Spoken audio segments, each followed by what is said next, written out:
வணக்கம் சார். வணக்கம் Simon sir, நேற்று திடீர்னு ஒரு ஃப்ளாஷ் நியூஸு NDTVக்கு விஜய் அவர்கள் வந்து இன்டர்வியூ கொடுத்துட்டாரு அப்படின்னு. அப்புறம் பார்த்தா அவர் வந்து ஆஃப் கேமராவில் தான் இன்டர்வியூ கொடுத்துருக்காரு அப்படின்னு சொல்லி நியூஸ் வந்துட்டு இருந்துச்சு. யாருக்குமே கிடைக்காத வாய்ப்பு NDTVக்கு கிடைச்சிருக்காங்க சார் அந்த இன்டர்வியூ மூலியமா. குறிப்பாக வந்து விஜய் மீது உள்ள விமர்சனம் வந்து கட்சி ஆரம்பிச்சிட்டாரு. இந்த 3வது வருஷம் வரப்போகுது. இன்னும் மீடியாவை சந்திக்கல, ப்ரெஸ் மீட் கொடுக்கல. ஏர்போர்ட்டில் கூட வந்து நின்று ஒரு வார்த்தைக்கு பதில் சொல்ல மாட்டேன்றாரு. விஐபி ரோ வழியாக போகிறாரு. அவர் மீடியாவை சந்திக்காமலே அவர் அரசியல் பண்ணிடுவாரா? மீடியா சந்திக்காமல் எவ்வளோ காலம் இருந்துருவார்? நாங்கள் கேட்குற கேள்விக்கெல்லாம் பயப்படுறாரா அப்படின்ற மாதிரி ஒன்று விமர்சனம். சரி, மீடியாவை சந்திச்சு தான் ஆகணுமா? உங்களுக்கு சந்திக்காத அவருடைய விருப்பம் இல்லைங்களா? சந்திக்காத ஒருத்தரை வந்து நீங்கள் அவர் சம்மந்தப்பட்ட செய்தியை போடுறீங்க, அந்த செய்தியை நீங்கள் ஒளிபரப்புறீங்க, நீங்கள் இக்னோர் பண்ணிட்டு போங்களேன். இப்படியும் இது மாதிரியானது அவருடைய தனிப்பட்ட இதுதான். ஆனால் திடீர்னு NDTVயோடைய இன்டர்வியூ அது திடீர்னு அது என்னன்னா, இல்லை அது ஒளிப்பதிவு செய்யலை அப்படின்னாங்க. டிவினாலே ஒளிப்பதிவு தானே பண்ணியிருக்காங்க. என்னன்னா, அவங்க அரங்கத்துக்குள்ளே வந்து மற்றவங்களாம் பேட்டி கொடுத்துருக்காங்க. இவர் வந்து நான் அங்கே வர முடியாது அப்படின்னு. அது கூட என்ன இவர் ஸ்பெஷலாலாம் கேட்டிருக்காங்க. நீங்கள் சொன்ன மாதிரி வந்து ஒரு நடிகர் விஜயை தாண்டி ஒரு அரசியல்வாதி விஜயாக, அரசியல் கட்சி தலைவர் விஜயாக அவர் கொடுத்துருக்க முதல் அரசியல் பேட்டி இதுவாக தான் இருக்கும். சார், அப்பயும் அது வந்து ஆஃப் கேமராவில் தான் பேசியிருக்காரு அப்படின்னு சொல்கிறாங்க. இது நிறைய பேர் வந்து இந்த ஜெயலலிதா அம்மா இப்போ தான் இட்லி சாப்பிட்டாங்க அப்படின்னு சொல்லி சொன்னாங்கல்ல, அந்த கதை மாதிரி தான் இருக்குது அப்படின்ற மாதிரி பேசுகிறாங்க. இந்த விஷயங்கள் வந்து ஒரு இன்டர்வியூ கொடுத்தா தான் என்ன அப்படின்னு சொல்லி எல்லாருக்குமே தோண வைக்கிற மாதிரி இருக்குது. இது கடைசி வரைக்கும் இதே போக்கில் தான் இருக்குது. இல்லை அதே அவர் இன்டர்வியூ கொடுத்த சில இதுவெல்லாம் வந்து வெளியே வந்துகிட்டு இருக்கு. நீங்கள் அவங்களே அதை கேள்வியாக வச்சுருக்காங்க. நீங்கள் ஏன் பேட்டி கொடுக்க மாட்டேன்றீங்க, நீங்கள் ஏன் கொடுக்கல, மீடியா முன்னாடியே நீங்கள் வந்து வரமாட்டேன்றீங்க அப்படின் போது, இல்லை நான் வந்து இப்போ தான் அரசியல் களத்துக்குள்ளே வந்திருக்கேன், ஆனால் கண்டிப்பாக நான் மீடியா மீட் பண்ணுவேன். அதுக்குள்ளே இது ஒரு அவசரமான மீடியா மீட் பண்ணுற இது கிடையாது. நான் கண்டிப்பாக பத்திரிகையாளர் சந்திக்காமல் போக மாட்டேன் நான். ஆனால் எனக்கு ஏன் எவ்வளோ அவசரம் அப்படின்ற மாதிரியான ஒரு விஷயமா இருந்தது. இப்போ உங்கள் சேனலுக்கு கூட நான் வந்து ஒரு பயிற்சியாக, அதாவது அரசியல்வாதி விஜயாக ஒரு பயிற்சியாக இந்த பேட்டியை அந்த காணொலியை வந்து கொடுக்குறேன் நான் அப்படின்னு சொல்லிக்கிறது வந்து கொடுத்து தான் ஆவேன் நான் அப்படின்ற ஒரு விஷயம் தான். என்னென்னா, உங்களுக்கு இன்னைக்கு மீடியா அப்படின் பொழுது நடுநிலையாக எல்லாரும் இருந்துருக்காங்களா அப்படின்ற ஒரு கேள்வி இருக்குது. குறிப்பாக ஒரு சாரர் சார்ந்து கேள்வி கேட்கறது, ஒரு சாரர் சார்ந்து அதுக்கான விஷயங்களை முன்வைக்கிறது, ஒரு கட்சியை சார்ந்து டேரிங்காக சொல்லணும்னா அந்தந்த ஆட்சி காலத்தில் இருக்கும்போது அந்தந்த ஆட்சி சம்பந்தமான ஃப்ரெண்ட்லி மீடியாக்களாக தான் இருக்காங்க. விஜயகாந்துக்கு நடந்த விஜயகாந்துக்கு போகிற இடம் பூரா அவரை ட்ரிகர் பண்ணி, அவரை கோவப்படுத்தி, அவரை வந்து அவர் வாயிலிருந்து வார்த்தைகளை வாங்கி, அவர் வந்து இந்த மீடியா முன்னாடி கொந்தளிச்சு நாக்க தூர்த்திக்கிட்டு வந்து இதெல்லாம் எடுத்து ட்ரோல் பண்ணி அவரை வந்து ஒரு கட்டத்தில் வந்து அவர் ஏதோ பஃபன் மாதிரியான ஒரு விஷயமாலாம் அவரை கொண்டு வந்துட்டாங்க. அப்புறம் வந்து ஒரு ரொம்ப குடிகாரர் மாதிரியான ஒரு இதுவெல்லாம் கொண்டு வந்து நிறுத்துனாங்க. இதுக்கெல்லாம் மீடியாவுடைய பங்கு உண்டு. எல்லாரையும் நான் சொல்லிடல வந்து இதெல்லாம் கூட விஜய் கவனிச்சிருப்பாருன்னு. சரி, நான் ஏன் மீடியாவை மீட் பண்ணோம், இப்போ நீங்கள் என்ன கேள்வி கேட்பீங்கன்னு எனக்கு தெரியும், அதுக்கான நான் பதில் ஏன் சொல்லணும் அப்படின்னு. அவர் நடிகர் விஜயா இருக்கும்போதே நிறைய மீடியாக்கள் மீட் பண்ணுவாருக்கண்டே அதிகம் பேச மாட்டார். ஆனால் இன்னைக்கு பேசி தான் ஆகணுன்ற கட்டாயத்தில் இருக்கும்போது நான் வரப்போகிறேன், சரி நான் பேசுகிறேன். நான் இந்த எலெக்ஷன் ஒரு 3 மாதத்தில் இருக்குது, கண்டிப்பாக ஒரு பத்திரிகையாளர் சந்திப்பு இருக்குன்னு அவருடைய பேச்சிலே தெரியுது வந்து பார்ப்போம் நம்ம. சார், இதுக்கு முன்னாடி ஒரு தடவை ப்ரெஸ் மீட்டில் விஜய் அவர்கள் வந்து இந்த சைலண்ட் அப்படின்னு சொல்லி ஒரு இடத்துல ரொம்ப கோவப்பட்டு பேசியிருப்பார். அதுவும் ப்ரெஸ் மீட்டில் தான் நடந்தது. அந்த விஷயங்களை வந்து காரணம் காட்டியே இவர் வந்து தவிர்த்துக்கிட்டு இருக்காரு. ஏன்னா இவர் ஈஸியாக ட்ரிகர் ஆகக்கூடிய ஆள் அப்படின்னு சொல்லி போட்டுக்கிட்டு இருக்காங்க. பழையதும் அந்த ரீல் வந்து போட்டு அறந்து போச்சுங்க. வந்து ஒரு கோபம் இருக்க, அதாவது நீங்கள் நாங்கள் சினிமா ரிப்போர்ட்டராக இருந்த காலகட்டத்தில் விஜய் தனியாக இன்டர்வியூ கொடுக்க மாட்டார், SACயோட தான் கொடுப்பார். வந்து பெரும்பான்மையான கேள்விக்கு அவர் தான் பதில் சொல்லுவார். ஒருவேளை வந்து ஏதாவது முரணா சொல்லி இல்லை உள்ளத்தில் இருக்கிறத சொல்லி கொஞ்சம் கோவப்பட்டு எதனா ஒன்று ஆயிடுப்பதுக்காக SAC அவரை கொஞ்சம் ரொம்ப பார்த்து பத்திரமா சில கேள்விகள்லாம் அவர் அங்கேயே கேட்குறவங்ககிட்ட தவிர்த்துருவார். அப்புறம் சில கேள்விகள் இவரை SACயே பதில் சொல்லுவார். சில கேள்விகள் மட்டும் அவர் பதில் சொல்ல வைப்பார். அது ஒரு நடிகராக ஓகே, அதே கூட உண்டு. வந்து நம்ம ஒரு பெரிய ஒரு 5 வரியில் கேள்வி கேட்டால் 2 வரியில் பதில் சொல்லிட்டு போயிடுவார் விஜய் அப்படின்னு. ஆனால் இன்னைக்கு அரசியல் களத்துக்குள்ளே வந்தாச்சு. இன்னைக்கு கோடிக்கணக்கான இளைஞர்கள் அவர் பின்னாடி இருக்காங்க, அவரை ஃபாலோ பண்ணுறாங்க.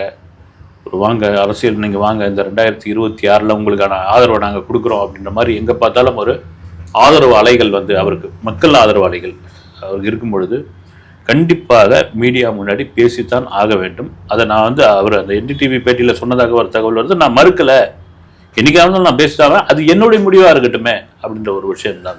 NDTV பேட்டிலேயே அவர் வந்து ஏன் நீங்கள் அதிமுகவோட கூட்டணி சேரல அப்படின்னதுக்கு அவர் ஒரு ஆன்சர் சொல்லியிருந்தாரு. அந்த ஆன்சரே முரணாக இருக்கிற மாதிரி இருந்தது. எப்படி? ஏன்னா நான் வந்து தனித்து நின்று ஜெயிக்கணும்னு ஆசைப்படுறேன் அப்படின்னு சொல்லி சொல்கிறாரு. ஏடிஎம்கே கூட கூட்டணி சேர்ந்தால் அவங்களுக்கு தான் ஒரு பெரிய ப்ளஸ்ன்றது நிறைய பேர் பேசிக்கிட்டு இருந்தாங்க. இப்போ தனிமையில் இருக்காங்க அப்படின்ற மாதிரி நிறைய டாக் வந்துக்கிட்டு இருக்கு. இது எப்படி சார்? இல்லை, இதில் 2 விதம் இருக்குது சைமன். வந்து இப்போ ஆட்சி அதிகாரத்தில் பங்கு முதல்வர் வேட்பாளர் நாங்கள் தான் அப்படின்னு முதல்வர் வேட்பாளரில் இப்போ எடப்பாடி பழனிசாமி அவர்களோட நீங்கள் கூட்டணி வைக்கிறீங்கன்னா அவர் ஏற்கனவே முதல்வராக இருந்தவர், அவருடைய கட்சிக்கு அவர் தான் முதல்வர் வேட்பாளர். இப்போ உங்களுக்கு துணை முதல்வர் கொடுக்குறேன், அதை கொடுக்குறேன், இது கொடுக்கும்போது அதுக்கு ஒத்து வருமா? நாங்கள் தான் முதல்வர் வேட்பாளர், ஆட்சி அதிகாரத்தில் பங்கு தான், அதுக்கப்புறம் நம்ம வந்து பிரிச்சுப்போம். இதில் தான் இடிக்குது அங்கே லாஜிக்கு. அது தவிர அந்த கட்சிக்கு குறிப்பாக தாவேகாவிற்கு விஜய்க்கு பயங்கர கான்ஃபிடென்ட் இருக்குன்னு கூட சொல்லலாம். அவங்க தான் மேற்கொள்ளிட்டு காமிக்கிறாங்களே, கெஜ்ரிவால், ஜெகன்மோகன் ரெட்டி, இவங்கெல்லாம் எந்த கூட்டணியும் இல்லாமல் முதல் தேர்தலில் வெற்றி பெற்றவங்க. மக்கள் சக்தி தான், மக்கள் ஆதரவு தானே. 2016 எப்படி ஜெயலலிதா அவர்கள் வந்து ஒரு மக்களுடைய ஆதரவில் நான் வந்திருக்கிறேன்னு சொல்லி ஒரு பெரும் வெற்றியை சம்பாதித்தாரோ, அதே போல் வந்து முதல் தேர்தலையே நாங்கள் வந்து பெரும் மக்களுடைய சம்பாதித்த வந்திருக்கணும். அவங்களுடைய செல்ஃப் கான்ஃபிடென்ட் அது, அதை நம்ம வந்து குறை சொல்ல முடியாது. நான் வைக்கலன்னா நான் தனியாக நிற்பேன் ஜெயிப்பேங்கன்றாங்க. அது தேர்தல் வந்த பிறகு தெரியும், வந்து நெருக்கத்தில் தெரியும். இப்போ எதுவுமே நம்ம வந்து ஒரு ஆர்வம் சொல்ல முடியாது வந்து. ஆமாம், NDTVயில் கேட்கப்பட்ட கேள்விகளில் இன்னொன்று வந்து இந்த நீங்கள் வந்து கிங் மேக்கராக இருப்பீங்களா அப்படின்னு சொல்லி ஒரு கேள்வி கேட்டிருக்காங்க. அதுக்கு அவருடைய பதில் வந்து பயங்கரமான கான்ஃபிடென்ட்டில் இருக்கிற மாதிரி ஒரு பதிலாக இருந்தது. இது எப்படி சார் இருக்கு? இல்லை, பொதுவாக வந்து கிங் மேக்கர் அப்படின்னா தமிழ்நாட்டில் வந்து பெருந்தலைவர் காமராஜர் தான் சொல்லுவோம். ஏன்னா அவர் ஒரு பிரதமர் பதவியே அவருக்கு வந்த போடுது, நான் வேணாங்க இருக்கட்டுங்க அப்படின்ட்டு இந்திரா காந்தி அம்மையாரை அவர் தான் அந்த பிரதமராக உட்கார வச்சார். அதில் ஒரு பெரும் பகுதி அவர் பங்குண்டு காலா காந்தி அப்படின்னு நார்த்தில் அவரை வந்து புகழாரம் சுட்டியிருக்கிறாங்க. அப்படின்னு கிங் மேக்கர் அப்படின்ற ஒரு விஷயம் வந்து விஜயகாந்துக்கும் கிங் மேக்கர்ன்ற ஒரு இது வந்தது. வந்து அவர் வந்து நான் கிங் மேக்கராக இருக்கிறதோ நான் தாங்க கிங்கு அப்படின்னு, நான் தான் கிங்கு, நான் வந்து புரட்சி தலைவர் எம்ஜிஆர் வந்து கலைஞர் கருணாநிதி, ஜெயலலிதா அம்மா இவர்களுடைய வழியில் நானும் ஒரு தலைவராக வரனே, நான் வந்திருக்கிறேனே, அதுக்கு ஆசைப்படுறது என்ன தப்பு? நான் கிங்காக இருந்துட்டு போகிறேன், நான் கிங் மேக்கர் இல்லை. ஓகே, எல்லாருக்கும் உள்ளது தானே.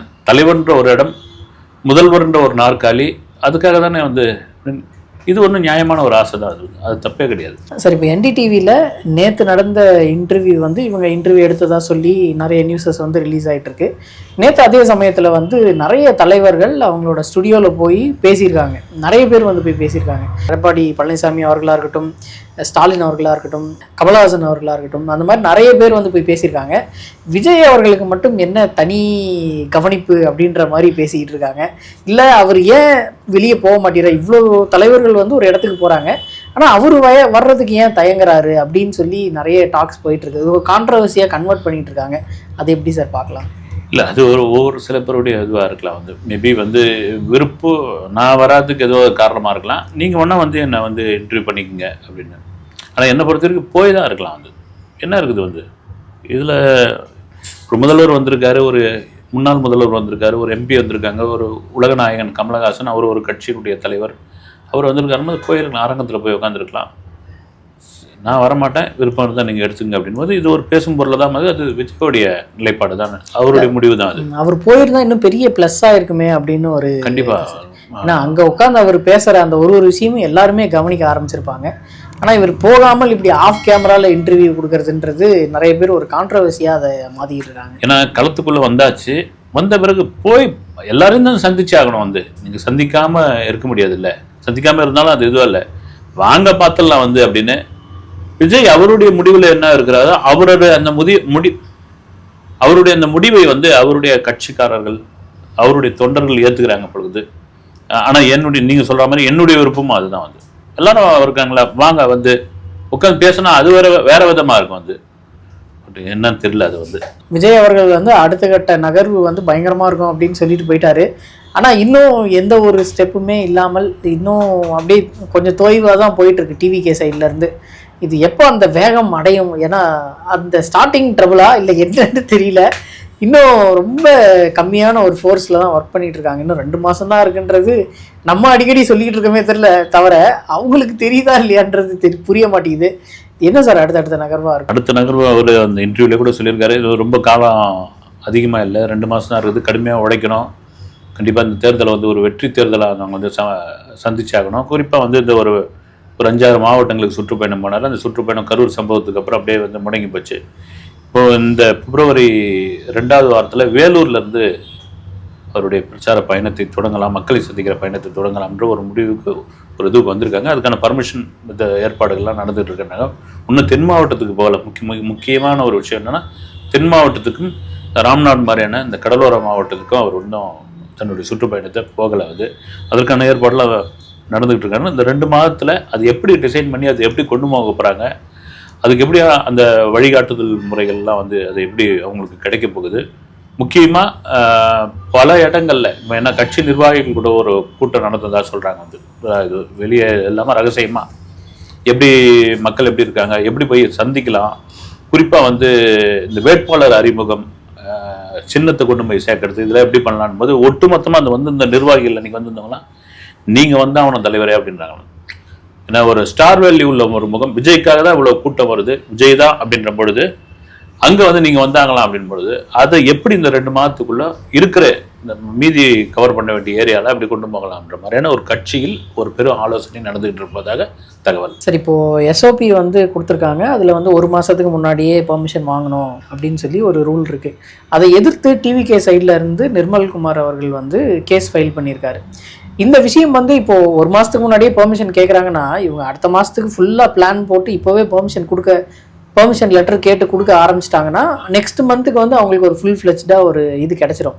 ஆனால் இவங்க வந்து கேஸ் போட்டதால் இப்போ இவங்க வந்து அதை அப்ளை பண்ண போகிறது கிடையாது.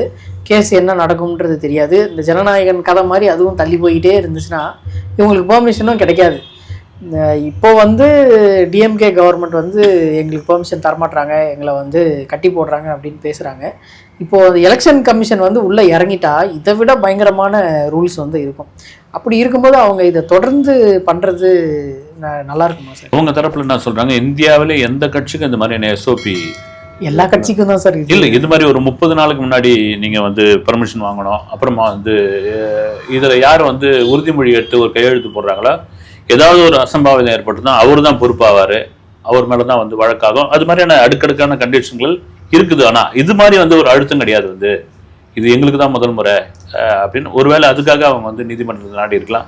நீங்கள் சொல்கிறது இந்த பர்மிஷன் வந்து தமிழகம் முழுக்க ஒரே நேரத்தில் கேட்குற மாதிரி வந்து அப்படி சொல்லுங்க. ஒரு நாளைக்கும் இவங்க பிளான் பண்ணி அது எப்படி 1ஆம் தேதி இந்த இடம், 3ஆம் தேதி இந்த இடம் அப்படின்னு சொல்லி ஏற்கனவே ஒரு ஷெட்யூல் போட்டு அதுக்கு ஏற்ற மாதிரி பெர்மிஷன் இருக்கிற ஒரு இடத்துக்கே கொடுக்க மாட்டேங்கிறாங்க அப்படின்னா மற்றதுக்கு எப்படி வந்து இழுப்பாங்க? நீங்க சொல்ற மாதிரி இப்போ இருக்குது. அப்புறம் தேர்தல் அறிவிப்பு வந்து தேர்தல் ஆணையம் வந்த பிறகு அவங்க என்ன ரூல்ஸ் அண்ட் ரெகுலேஷன் போடுறாங்கன்னு தெரியல. இதெல்லாம் மீறி இந்த 2 மாதம் 2.5 மாதத்துல நீங்க கண்டிப்பா ஒரு பிரச்சார பயணத்தை விஜய் செய்துதான் ஆக வேண்டும். அது எப்படி பண்ண போறாங்க, இந்த எஸ்ஓபி சம்பந்தமான அந்த வழக்கு எந்த அளவுக்கு அது கொண்டு போய் அதுக்கான தீர்ப்பு எப்படி வரப்போது, அதை எப்படி எடுத்துக்க போறாங்கன்றது வந்து தெரிய வரும். உண்மைதான் சார். இப்போ வேட்பாளர்களோட அந்த மனு வந்து வாங்க ஆரம்பிச்சிருக்காங்க அப்படின்னு நியூஸ் வந்தது. இந்த வேட்பாளர்கள் செலெக்ஷன்லேயே நிறைய பிரச்சனை வரும், அதுக்கு உள்ளேயே நிறைய விஷயங்கள் வந்து வெளியே வரப்போகுது அப்படின்னு சொல்லி ஒரு டாக் இருக்குது. அப்புறம் ஆல்ரெடி உட்கட்சி பூசல் நிறைய போயிட்டுருக்கு. அதில் வந்து காசு வாங்கிட்டு பதவி கொடுக்குறாங்கன்ற ஒரு அலிகேஷனும் நிறைய பேர் பேசிக்கிட்டு தான் இருக்காங்க. பட் இந்த வேட்பாளர்கள் இதுலேயே நிறைய பிரச்சனை வரும் அப்படின்னு சொல்லி சொல்கிறாங்களே சார், அது எப்படி கட்சி சமாளிக்க போகுது, அதுதான் பெரிய விஷயம். ஒரு பக்கம் பார்த்தீங்கன்னா 234 தொகுதிக்கு வேட்பாளரே இவங்ககிட்ட எரியா இல்லைன்னு சொல்லிட்டு இருக்காங்க. இப்போ பார்த்து வேட்பாளருக்கான பிரச்சனை வரும் அப்படின்ற ஒரு இது இருக்குமா? கண்டிப்பாக வந்து ஒரு குறுகிய காலத்தில் வளர்ந்த ஒரு கட்சிக்கு கண்டிப்பாக உட்கட்சி பூசல் இருக்க தான் செய்யும். அதெல்லாம் தாண்டி தலைவர் கடைசியாக ஃபைனலாக தலைவர் சொல்கிறத நீங்கள் கேட்கணும்பா அப்படின்ற ஒரு இடத்துக்கு கொண்டு வந்து நிறுத்திருக்குன்னு புஷி ஆனந்த் வந்து சொல்லியிருக்காரு. இருக்க தான் செய்யும். அதெல்லாம் நாங்கள் வந்து ரொம்ப பெருசாலாம் வளரவில்லை, அதெல்லாம் நாங்கள் களை எடுத்துட்டோம். தலைவர் என்ன சொல்கிறாரோ அதை கேட்டு நடக்கிற மாதிரி 2ஆம் கட்ட தலைவர்கள் உட்பட நிர்வாகிகள் வரைக்கும் தொண்டர்கள் வரைக்கும் அவர் எடுக்கிற முடிவு தான் அப்படின்ற ஆயிடுச்சு. நான் ஆரம்பத்தில் இருந்தது வந்து காசு வாங்கிட்டு இது பண்ணுறாங்க, அதெல்லாம் கூட மறுத்துருக்காரு. இந்த வாட்டி சீட்டே பார்த்தீங்கன்னா நாங்கள் வந்து அந்த பர்சனுடைய அந்த செல்வாக்கை பார்த்துலாம். நாங்கள் செல்வாக்கு என்ன பணபலம் படைத்தவரா படைபலம் படைத்தவரான்னு இல்லாமல் சாமானியமாக இருந்தால் கூட அவர் வந்து கட்சிக்காக உழைக்கிறவரா, மக்களுக்காக போய் பணி செய்யக்கூடியவரா, அப்படிதான் நாங்கள் தேர்ந்தெடுக்க போகிறோம், அப்படிதான் நாங்கள் தேர்ந்தெடுத்திருக்கோம். ஒரு 50 பேர் அவங்கள முதல் கட்டமாக செலக்ட் பண்ணி வச்சிருக்காங்க பொழுது. விஜய் அதை தான் சொன்னார் வந்து அந்த செயல் வீரர்கள் கூட்டத்தில் வந்து நான் இதில் வந்து சம்பாதிக்க வேண்டிய அவசியம் எனக்கு கிடையாது. வந்து ஒரு காசு கூட நான் இதுலேருந்து எடுக்க மாட்டேன். நான் போதுமான அளவுக்கு நான் சினிமாவில் சம்பாதிச்சிருக்கேன். ஒரு என்ன சொல்கிறது, இந்த ஒரு உச்சத்தில் என்னை வந்து மக்கள் நிறுத்தியிருக்காங்க. அதை விட்டு நான் வந்திருக்கிறேன் போது நான் கரப்டடாக இருக்க மாட்டோம்னு ஒரு வாக்குறுதி கொடுக்குறாங்க. எல்லா கட்சியும் கொடுப்பாங்க. வந்து கரைபடியாத கை பாருங்க அப்படின்னு எல்லாரும் தான் அதை சொல்லிட்டு இருப்பாங்க. அது அப்புறம் அவங்க ஆட்சிக்கு வந்த பிறகு இந்த மக்கள் யாராக இருந்தாலும் அதில் வந்து ஒரு வெறுப்பாவாங்க. விஜய் வந்து ஒரு உறுதியான ஒரு இது கொடுத்துருக்கும் போது சரி இவர் தான் கொடுக்குறாரு பார்ப்போம் அப்படின்ற ஒரு மனநிலை மக்களுக்கும் ஏற்படலாம். சார், இப்போது வேட்பாளர் அப்படின்னும் போது என்னதான் பண்ணாலும் அந்த தொகுதிக்காக ஒரு சர்டைன் அமௌண்ட்டை வந்து அவங்க கண்டிப்பாக செலவு பண்ணியே ஆகணும். அது இல்லாமல் எங்கேயுமே வேலைக்கு நடக்காது. இப்போது அப்படி இருக்கும்போது ஒரு தொகுதிக்கே ஒரு கோடின்னு வச்சுக்கிட்டா 234 தொகுதிக்கு 234 கோடி அப்படி ஒன்று வருது. அது எப்படி சார் இவங்க இது பண்ணுவாங்க? அந்த ஃபினான்ஸ் எல்லாம் நினச்சாவே பயமாக பிரமாதமான கேள்வி சைமன். உண்மையாக தான். அது நீங்கள் என்ன தான் சொன்னாலும் கூட நீங்கள் சாதாரண சுழற்சியாக நிற்கிற ஒருத்தர் கூட அவர் வந்து ஒரு 1000 நோட்டீஸ் அடிக்கணும், ஒரு 5 பிட் போஸ்ட்டு சும்மா வந்து ஒரு 200 அடிக்கணும், அவர் போய் வாக்கு சேகரிக்கணும். நம்ம சுழற்சியாக நின்றுட்டோன்னு இல்லாமல் அவர் போய் வாக்கு சேகரிக்கணும். அவர் பின்னாடி ஒரு 10 பேர் வருவாங்க, அவங்களுக்கு சாப்பாடு வாங்கி கொடுக்கணும், அவங்கள பார்த்துக்கணும். அவங்க வீட்டு முன்னாடி எப்போவுமே வந்து ஒரு 20 பேர் இருப்பாங்க, அவங்களுக்கு டீ காபி வாங்கி கொடுக்கணும், கை செலவு காசு கொடுக்கணும். அப்படின்பொழுது அவங்க லட்சத்தில் செலவு பண்ணும்போது எங்களுக்கு ஒரு கட்சி முதல் முறையாக வந்து சட்டமன்ற தேர்தலில் ஒரு மிகப்பெரிய பலமாக இரு கட்சிகளையும், இன்னும் கேட்டால் 3 கட்சிகளையும் நீங்கள் சமமாக எதிர்க்க போகிறீங்க. ஒரு பக்கம் வந்து 2 கட்சி தான், ஒரு பக்கம் வந்து திராவிடம், இன்னொரு பக்கம் வந்து தேசியம். இது 2த்துக்கும் எங்களுக்கு வேணான்னு சொல்லி நாங்கள் தனியாக பக்கம் வந்து அரசியல் எதிரி, இன்னொரு பக்கம் கொள்கை எதிரி, நாங்கள் ஒரு தனி பாதையில் போகிறோம், தனி ரூட்டில் போகிறோம் அப்படின்ற ஒரு விதத்தில் பலமாக நீங்கள் இறங்குறீங்கன்னா கண்டிப்பாக 1 கோடி ரூபாய் ஒரு தொகுதிக்கு ஆகும். அது எப்படி அதை செலவு பண்ண போகிறாங்க, யார் அதற்கான நிதி வழங்குகிறார்கள், விஜயோவே எடுத்து பண்ணுறாரா, இது நம்ம போய் ஆராய்ச்சி பண்ண வேண்டிய அவசியம் நமக்கு கிடையாது. வந்து ஆனால் ஒரு கேள்வி இருக்குது, இதெல்லாம் தெரிஞ்சுதாங்க நாங்கள் இறங்குறோம் அப்படின்னு அவங்ககிட்ட இருந்து ஒரு பதில் வரும். நீங்கள் பேசிடுறீங்கல்ல, எங்களுக்கு தெரியாது, அதை நீங்கள் உட்காந்து பேசுறீங்க, நாங்கள் கட்சி ஆரம்பிக்கும் போது அதை முடிவு பண்ணிட்டோம்னு ரைட்டு. களத்தில் இறங்குன்ற மாதிரி களத்தில் இறங்கியாச்சு. அதையெல்லாம் பார்த்து தான் ஆகணும். அதுக்கான விஷயங்கள்லாம் அவங்க ரெடி பண்ணியிருப்பாங்கன்னு எனக்கு தோணுது. ரீசெண்டாக எடப்பாடி பழனிசாமி அவர்கள் வந்து ஒரு ப்ரெஸ் மீட்டில் இந்த கரூர் விஷயத்தை வந்து எடுத்து பேசியிருந்தார். இது யார் மேலே தப்பு அப்படின்ற மாதிரி பேசியிருந்தார். இவரே தான் கொஞ்ச நாளைக்கு முன்னாடி வந்து வேற மாதிரி பேசியிருந்தார். இப்போ இந்த திடீர் மாற்றத்துக்கு என்ன காரணன்றது நமக்கு எல்லாருக்குமே தெரியும். பட் இருந்தாலும் இந்த அளவுக்கு இறங்கணுமா அப்படின்ற ஒரு ஃபீல் சார். இது எப்படி சார் பார்க்கலாம்? கூட்டணிக்கு முன் கூட்டணிக்கு பின் கொடி பறக்குதா, பிள்ளையார் சொல்லி போட்டாச்சு. அதான் அரசியல் இதெல்லாம் வந்து இன்னும் போக போக நிறைய வேடிக்கையான விஷயங்கள்லாம் நடக்கும். அவங்க வந்து எதிர்பார்த்தது என்னன்னா, இந்திய கூட்டணிகளோட எப்படியும் வந்து தாவேக்கா வந்துருவாங்க, ஒரு பலமான ஒரு அரசியலாக நம்ம வந்து திமுகவை எதிர்த்துடலாம், ஃபுல் ஸ்விங்கில் நம்ம வந்துடலாம் அப்படின்பொழுது விஜய் கடைசி வரைக்கும் அந்த தனிச்சு தான் அப்படின்போது அதில் வந்து எடப்பாடி பயங்கரமாக ட்ரிகர் ஆகிட்டு. அவர் ஓபிஎஸ் வரதை பற்றிலாம் கவலை, ஓபிஎஸ்லாம் ஏன் வராங்கன்ற மாதிரி ஆச்சு. டிடிவி தினகரன் வந்ததெல்லாம் அவருக்கு வந்து ஒரு இதுவாக இல்லை. விஜய் ஏன் வரல இங்கே, அதில் தான் வந்து நேற்று வரைக்கும் கொடி பறக்குதுன்னு சொன்னவர் உட்காந்து கரூர் சம்பவத்துக்கு நீங்கள் தாங்க காரணம் ஆச்சா போச்சான்னு அதே வேளையில் தாவேகா தரப்புல இருந்து நீங்கள் அதிமுகவை எதுவும் ஐடி விங்கில் வந்து சொல்லியிருக்காங்க, எதையும் நீங்கள் எதிர்க்காதீங்க, நம்ம டார்கெட் வந்து திமுக தான், இந்த பக்கம் திமுக அந்த பக்கம் பாஜக, திமுக தான் இந்த சட்டமன்ற எலெக்ஷனில், நீங்கள் அதிமுக கண்டுக்காமல் விட்டுருங்க, அதுக்கெல்லாம் எதுவும் பதில் சொல்லாதீங்க அப்படின்னு அது கண்டிப்பாக இருக்க தான் செய்யும். நீங்கள் தனிச்சு நிற்கிறீங்க, நாங்கள் கூட்டணிக்கு எதிர்பார்த்தோம், ஓட்டை நீங்கள் வந்து பிரிக்கிறீங்க, ஓட்டை செதற அடிக்கிறீங்க, நாங்கள் ஈஸியாக வின் பண்ண வேண்டிய இடத்துல வந்து நீங்கள் இப்படி வந்து கட்டையை போட்டீங்களே அப்படின்ற கோபத்துடைய வெளிப்பாடு தான் அவர் அப்படி பேசுகிறார். வந்து சார், கேவிஎன் ப்ரொடக்ஷன் வந்து என்ன சார் முடிவு பண்ணியிருக்காங்க? ஏதாவது வாய்ப்பு இருக்கா சார்? இது திங்கக்கிழமை வேற ஹைகோர்ட்டில் அவங்க கேஸை வந்து எடுக்கலை, அவங்க திங்கக்கிழமையும் வராது அப்படின்னும் போது அது இன்னும் எப்போ எடுக்க போகிறாங்கன்றதே தெரியல. அதை எடுத்து விசாரித்து திரும்ப அதுக்கு தீர்ப்பு வந்து அதுக்கப்புறம் சென்ட்ரல் போர்டு வந்து ரிவ்யூ கமிட்டி அமைச்சு, அது என்ன சார் எனக்கு இல்லை, மே ஜூன் மாதம் ஆகிடும், மே மாதம் வரைக்கும் போயிடும், ஜூன் ஆகிட்டோம்னாங்க. இப்போ இடையில ஒரு இது அந்த கேவிஎன் ப்ரொடக்ஷன்லேயே வந்து ரைட்டு நம்ம இறங்கி வந்துடுவோம், ஒரு 500 கோடி ரூபாய் நம்ம செலவு பண்ணிக்கிறத தாண்டி ஒரு உச்ச நட்சத்திரத்துடைய படம், அவருடைய கடைசி படம், அவர் அரசியல் களத்தில் தமிழகத்தில் அவ்வளோ, ஏன்னா அந்த ப்ரொடக்ஷன் நிறுவனம் கர்நாடகாவை சேர்ந்தது, ஒரு பெரிய மாஸ் காட்டுறாரு, அரசியல் அவ்வளோ பெரிய ஆதரவு இருக்குது அப்படின்போது இந்த படத்தை ரிலீஸ் பண்ணுவோம், கேஸை வாபஸ் வாங்க போகிறதாக ஒரு தகவல் இருக்குது. கேஸ் வாபஸ் வாங்கும்போது ரிவைசிங் கமிட்டிக்கு அனுப்புவாங்க. ரிவைசிங் கமிட்டிக்கு அனுப்புறதுக்கு முன்னாடியே கொஞ்சம் சென்சார் போடக்கூடிய சமரசம் ஆயிடுறாங்க பொழுது வந்து. அப்படி ஒரு வேளை அதெல்லாம் நடந்தது எல்லாமே வந்து பேச்சுவாக்கில் தான் இருக்குது. வந்து உறுதிபூர்வமான தகவல் எதுவும் இல்லை. நீங்கள் சொன்ன மாதிரி திங்கட்கிழமையாக அந்த கேஸை எடுக்கலை அவங்க. அப்படி ஒருவேளை ஒரு மேஜிக் நடந்தது அப்படின்னா பிப்ரவரி 13, 14, 15 இந்த 3 டேட்டுக்குள்ளே ஏதாவது ஒரு டேட்டில் ஜனநாயகன் படம் ரிலீஸ் ஆகிடும். இந்த காலகட்டத்தில் கடகடன் முடிஞ்சது. சரி இதை ஏன் போட்டு எடுத்துன்னு இருப்பானே, நீ பெருசா நான் பெருசா நான் இதுவாக இருந்தால் பிடிச்சிக்கலாங்க அப்படின்ற ஒரு சுமூகமான முடிவுக்கு வந்தால் பிப்ரவரி மிடில் இந்த படம் வந்துடும். ஓகே சார், அடுத்த இன்டர்வியூவில் சந்திப்போம் சார். நன்றி சார். வணக்கம்.